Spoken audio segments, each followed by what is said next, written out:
বন্দে পুরুষোত্তম, বন্দে পুরুষোত্তম, বন্দে পুরুষোত্তম। জয় সত দাদা মায়েরা, পরম প্রেমময় শ্রী সীতা কনক চন্দ্র শ্রী চরণে প্রণাম জানিয়ে শুরু করছি আজকের পরিবেশনা। আজকে আমরা ভিডিওর শিরোনাম দিয়েছি সন্তান অবাধ্য হওয়ার আসল কারণ ও শ্রী সীতা কনক চন্দ্রের সমাধান। আজকাল আমরা যদি সারা বিশ্বের দিকে তাকাই তাহলে দেখবেন অনেকে সন্তান, ছেলে হোক কিংবা মেয়ে হোক, অবাধ্য হচ্ছে বাবা মায়ের কমান্ড মানছে না, বাবা মায়ের কথা মতো চলছে না। তারা তাদের নিজেদের রুচিসম্মত ভাবে তাদের নিজের মতো করে চলার চেষ্টা করছে। এই যে অবাধ্য হওয়া, এর পেছনে কি আসল কারণ রয়েছে এবং এই সমস্যাগুলা কিভাবে সমাধান করা যায়, শ্রী ঠাকুরের ভাবাদর্শে আলোচনা করা হয়েছে। শ্রী ঠাকুর কিন্তু প্রত্যেকটি সমস্যার জন্য সমাধানের পথ রেখে গিয়েছেন, কিন্তু আমরা হয়তো অনেকে জানি না, আর জানি না বলেই আমরা ভুল পথে অনেক সময় সন্তানকে পরিচালিত করি, আর যার ফলেই আমাদের সন্তানেরা আজ আমাদের বাবা মায়ের অবাধ্য হতে চলেছে। তো যাই হোক, চলুন শুরু করি।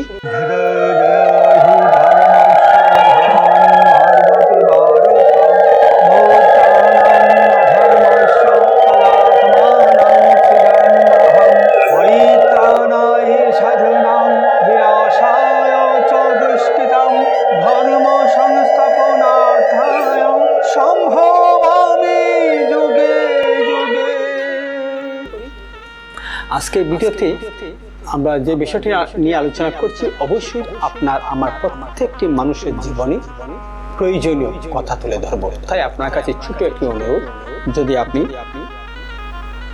চ্যানেলে নতুন হয়ে থাকুন অবশ্যই চ্যানেলটি সাবস্ক্রাইব করবেন, পাশে থেকে বেল আইকন বাজিয়ে রাখবেন, অথবা পেজ থেকে দেখে থাকলে চ্যানেলটি ফলো করবেন। আর যে অনুরোধের কথাটা বলছি সেটা হচ্ছে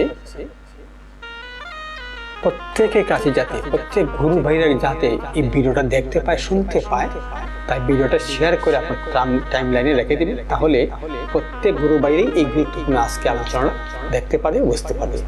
আজকে আলোচনাটা খুবই গুরুত্বপূর্ণ হতে চলেছে, তাই চোখ রাখুন আমাকে মোবাইল স্ক্রিনে অথবা কম্পিউটারে, ভালো লাগবে এবং দরকারে আসবে, প্রয়োজনে আসবে, উপকারে আসবে। আর ভিডিওটা স্কিপ না করে সারাটা ভিডিওটা যেগুলো দেখুন।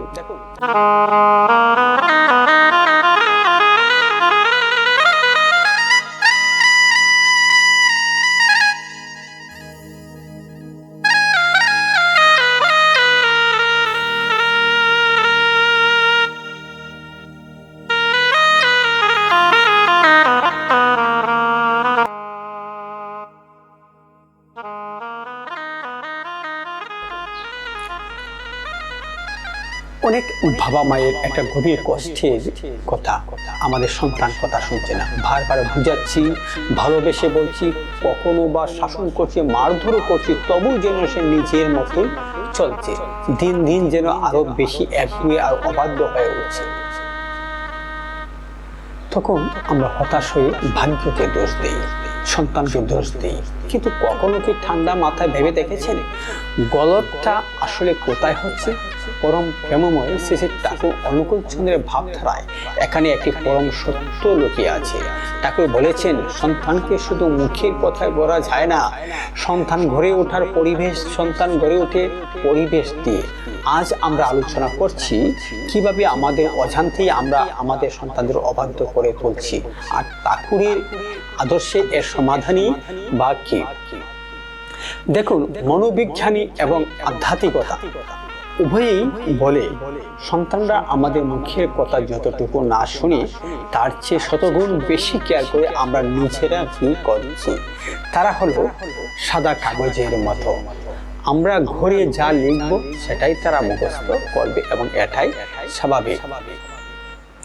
একটু ভেবে দেখুন তো, বাবা যদি সামান্য বিষয়ে রেগে যান, মা যদি সারাক্ষণ ঘ্যান ঘ্যান করে অস্থির থাকেন, ঘরের ভেতরে যদি কটু কথা, একে অপরকে দোষারোপ করা, অবহেলা আর শ্রদ্ধাহীনতার বাতাস বইতে থাকে, তাহলে সেই সন্তান শান্ত হবে কিভাবে?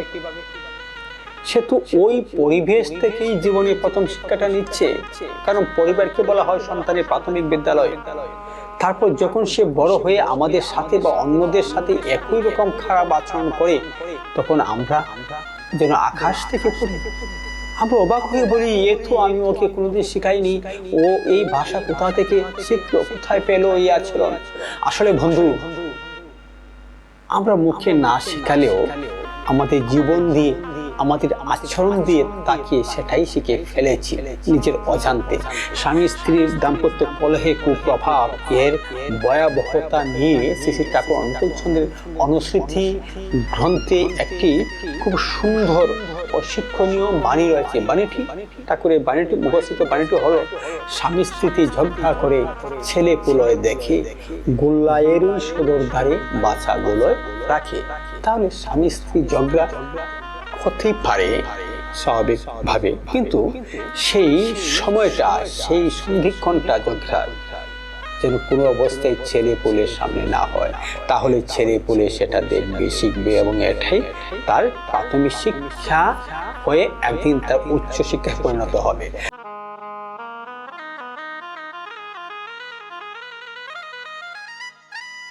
শ্রদ্ধেয় দাদু মায়েরা, দেখুন শ্রী শ্রী ঠাকুর অনুকূল চন্দ্র সন্তানের চরিত্র গঠনে পারিবারিক পরিবেশকে সবচেয়ে বেশি গুরুত্ব দিয়েছেন। একটি অমূল্য কথা আছে, একটি ঠাকুরের একটি মূল্যবান কথা আছে, পরিবারের বাতাস যেমন হবে সন্তানের মনের গঠনও তেমনই হবে। আমরা অনেক সময় একটা মস্ত বড় ভুল করি। আমরা সন্তানের ভুলগুলো দুর্বীক্ষণ যন্ত্র দিয়ে দেখি, কিন্তু নিজের আচরণটা আয়নায় একবারও দেখি না। আমরা চাই আমাদের সন্তান সত্যবাদী হোক, সৎ হোক, কিন্তু সে যদি প্রতিদিন ঘরে দেখে যে বড়রা নিজেদের স্বার্থে বা ছোট ছোট বিষয়ে অনায়াসে মিথ্যা কথা বলছে, তবে তার কচি মনে একটা মারাত্মক দ্বন্দ্ব তৈরি হয়। সে বুঝে না কোনটা ঠিক, মুখের উপদেশ নাকি চোখের সামনে বাস্তব চিত্র। এই একইভাবে আমরা এই সন্তান শান্ত হোক, সবার সাথে নম্র ব্যবহার করুক, কিন্তু সে যদি প্রতিদিন ঘরে শুধু চিৎকার, রাগ আর অশান্তি দেখে, তাহলে সে শান্তি আর ধৈর্যের বাসা শিখবে কোথা থেকে? সন্তানকে মানুষ করার সবচেয়ে বড় পাঠশালা কোনো নামি দামি স্কুল নয়। আপনার সন্তানের, আপনার আমার দৈনন্দিন সংসারে হচ্ছে সন্তানের সবচেয়ে নামি দামি বা তার শিক্ষার সবচেয়ে শ্রেষ্ঠ কেন্দ্র। শ্রদ্ধেয় দাদু মায়েরা, আজকের এই আলোচনা যদি আপনার মনে কোথাও স্পর্শ করে থাকে, তবে মোহিনী নন্দন চ্যানেলটি এখনই সাবস্ক্রাইব করে রাখুন। আর আপনার ঘরেও কি এমন পরিস্থিতি কখন তৈরি হয়েছে, কমেন্টে জয়গুরু লিখে আপনার মতামত আমাদেরকে জানাতে ভুলবেন না। চলুন বাকি অংশটুকু গভীর মনোযোগ দিয়ে শুনে নিই। আরো অনেক গুরুত্বপূর্ণ তথ্য রয়ে গেছে। অনেকের ধারণা সন্তান কথা না শুনলেই সঙ্গে সঙ্গে কড়া শাসন করতে হবে, ভয় দেখাতে হবে। হ্যাঁ, রাগের মাথায় বা ভয়ের চোটে সন্তান হয়তো সাময়িকভাবে সেই কাজটি বন্ধ করবে, কিন্তু মনে রাখবেন, রাগে ভয় জন্মায়, শ্রদ্ধা জন্মায় না। কথাটা আবার বলতাম, রাগে বা ভয়ে ভয় জন্মায়, কিন্তু শ্রদ্ধা জন্মায় না। ভয় দিয়ে আপনি একটা শিশুকে কিছুদিন নিয়ন্ত্রণে করতে পারবেন ঠিকই, কিছুদিন নিয়ন্ত্রণে রাখতে পারবেন ঠিকই, কিন্তু তার ভেতর থেকে একটি সুন্দর চরিত্র গড়ে তুলতে পারবেন না। না না, যখনই সেই ভয়ের দেয়ালটা ভেঙে যাবে বা সে একটু বড় হবে, তখন সে আরো বেশি বিদ্রোহী হয়ে উঠবে। যদি সত্যি সন্তানকে বদলাতে চান, যদি চান সে আপনার প্রতিটি কথা আনন্দের সাথে মেনে চলুন, তবে আগে ঘরের বাতাস বদলাতে হবে। মুখে উপদেশের চেয়ে আপনার নিজের আচরণ বেশি কাজ করবে। কঠোর শাসনের চেয়ে আপনার আর তার মধ্যকার আত্মিক সম্পর্ক বেশি কাজ করবে। আর সাময়িক রাগের চেয়ে আপনার ভেতরে স্থিরতা ও ধৈর্য বেশি কাজ করবে। শ্রদ্ধেয় দাদু মায়েরা, তাহলে সমাধান কি? ঠাকুর অনুকূল চন্দ্রের দর্শন অনুযায়ী আজ থেকে আমাদের জীবনকে 3টি ছোট অভ্যাস গড়ে তুলতে হবে। চলুন কিভাবে সংশোধন করা যায় সেই বিষয়টি বলছি। যখনই নিজেকে সংশোধন করা, আমি প্রথমেই বলছি নিজেকে সংশোধন করা। যখনই মনে হবে সন্তান কথা শুনছে না, তাকে বকার আগে নিজেকে একবার দেখুন, ভালো করে আয়নার মধ্যে একবার নিজেকে দেখুন। অনেক সময় সন্তানের ভেতরের সমস্যাটা আসলে আমাদের নিজেদের জীবনেরই কোনো অপূর্ণত বা ভুলের আয়না মাত্র। 2 নম্বর, শ্রদ্ধাপূর্ণ পরিবেশ। স্বামী স্ত্রী বা পরিবারের বড়রা যখন পরস্পরের প্রতি শ্রদ্ধাশীল থাকবেন, সন্তান নিজে থেকে মানুষকে সম্মান করতে শিখবে।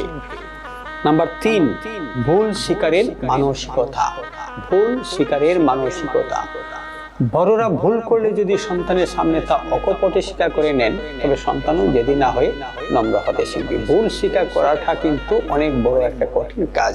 সমাজে অনেকেই দেখবেন, অনেক গুণী ব্যক্তিরা দেখেছি, অনেক অহংকারী মানুষরা দেখেছি, অনেক নম্র মানুষেরা দেখেছি, কিন্তু যখন ভুল হয় নিশ্চিত জানে সেটা তার ভুল, তখন সরি বলতে বা ভুল হয়ে গেছে ভুল স্বীকার করতে অনেকেই পারে না।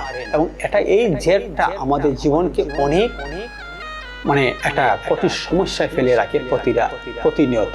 তাই নম্র হতে গেলে আপনাকে ভুল স্বীকার করার মন মানসিকতা শিখতে হবে। আর সেই ভুল স্বীকার করার মন মানসিকতা আমার সন্তানের মধ্যে কিভাবে সৃষ্টি করতে পারি? আমি নিজে যখন সন্তানের সাথে কথা বলবো, আচরণ করবো, বিভিন্ন শাসন করবো, কিংবা খেলাধুলা আনন্দ ঘনপথে সময় কাটাবো, তখন প্রায় সময়ই যেন আমরা সন্তানকে নিজের ভুলের জন্য সরি বাবা, সরি মা বলে তাকে সম্বোধন করি। তাহলে দেখবেন সন্তানও বড় হয়ে সেই সরি বলাটা শিখে নেবে। আর নাম্বার 4 হচ্ছে কৃতজ্ঞতা শিক্ষা। কৃতজ্ঞতা শিক্ষা হচ্ছে আরেকটি গুরুত্বপূর্ণ অংশ। কারণ কেউ কিছু উপকার করলে, কেউ কিছু দিলে তার কাছে কৃতজ্ঞতা স্বীকার করাটা, সেটাও অনেকে জানে না। সন্তানকে যদি কৃতজ্ঞতা শেখাতে চান, তার সন্তানের কাছ থেকে যখন কিছু আপনি নেবেন, তখন তাকে ধন্যবাদ, থ্যাংক ইউ, এই ধরনের ছোট ছোট শব্দ শিখালে বড় হয়ে তার চরিত্রগত হয়ে যায়। তাই আজ থেকেই আমরা আমাদের সন্তানকে সঠিক রূপে মানুষ করার জন্য ঠাকুরের দেওয়া যে সাজেশনগুলো আছে, এগুলো যদি আমরা ফলো করি, এইগুলো যদি আমাদের নিজেদের মধ্যে প্রতিষ্ঠা করতে শুরু করি, তাহলে অবশ্যই আমাদের একদিন না একদিন কাজে লাগবে। সন্তান এতটা খারাপ হওয়া থেকে অন্তত বিরত থাকবেই। আসুন আমরা আমাদের সন্তানের শুধু মুখে উপদেশ না দিয়ে আমাদের সুন্দর জীবন দিয়ে তাদের পথ দেখাই। পরম প্রেমময় সবার মঙ্গল করুক। যাওয়ার আগে আপনাদের কাছে ছোট একটা প্রশ্ন রেখে যাচ্ছি বন্ধুরা, আপনারা দীর্ঘদিনের অভিজ্ঞতা কি মনে হয়, সন্তান গড়া সবচেয়ে বড় শক্তি কোনটা? কঠোর শাসন নাকি বাবা মায়ের নিজেদের সুন্দর উদাহরণ? আপনার মূল্যবান মতামত জানাতে কমেন্টে লিখে জানাবেন। জয় গুরু, ভালো থাকুন, সুস্থ থাকুন। দেখা হবে পরবর্তী ভিডিওতে। ঠাকুর সবার মঙ্গল করুন। জয়।